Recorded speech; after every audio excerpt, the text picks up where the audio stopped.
Well, you're excited. You got that shiny new, dirty old project motorcycle you just brought home, and she don't run. Well, here's the 4 quick steps on how to revive that thing so that you can save yourself some time and headaches over all the troubles and mistakes that I've made in the past. We'll cover both 2-strokes and 4-strokes and the differences between them. And we'll cover some of the chemicals that you'll need to make this all happen.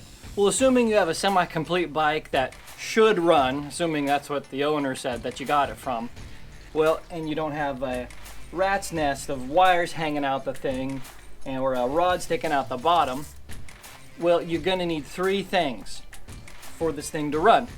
You're going to need fuel, compression, and spark.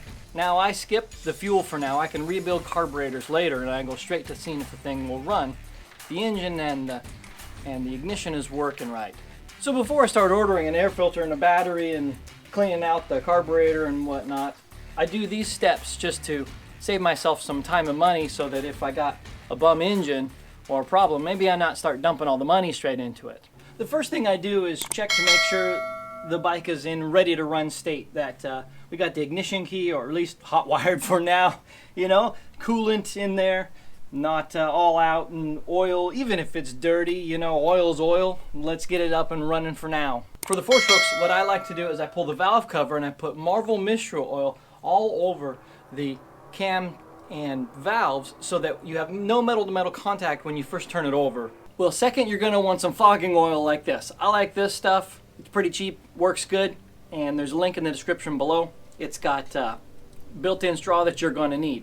And what you do with this is you pull the spark plug on the engine and you squirt the stuff inside just a little bit so that when you go to fire it up, there's no metal-on-metal contact since it's been sitting for a long, long time.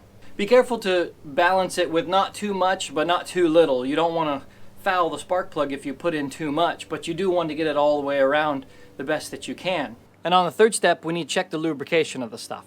On 2-strokes, you're going to want to check the oil tank if it's got oil injection and make sure you got some in there. Make sure you got the lines intact, and then go down to the bleed screw on the oil pump and bleed some of that a little bit to make sure you got oil all the way to the pump. 4th, you're going to need some starting fluid. I like this stuff. It's cheap, works good. Link in the description below if you need some. Pull the air filter, squirt some of this stuff inside of it. Now, it's a good time to inspect on the inside to see what you found in there. Make sure you don't have any corrosion like rainwater gotten inside of that. On that 250 from the last video, when I pulled the air filter, I found that, well, the air filter was on it and it was nice and corroded like this. One of the carburetors has gotten rainwater down it and there's a whole bunch of corrosion.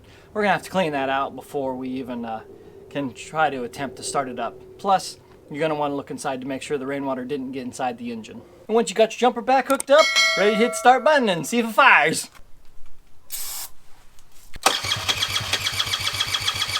Oh. Now, if it doesn't start up on the first go, there's a good chance you fouled the spark plug from the fogging oil inside the engine. But that's okay. I can pull the spark plug, clean it out, and try again. See if it fires up. Yeah. Yeah! All right. She's gonna run.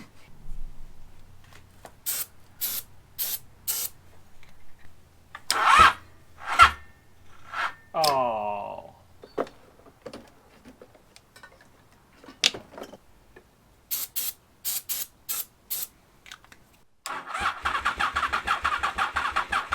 Come on.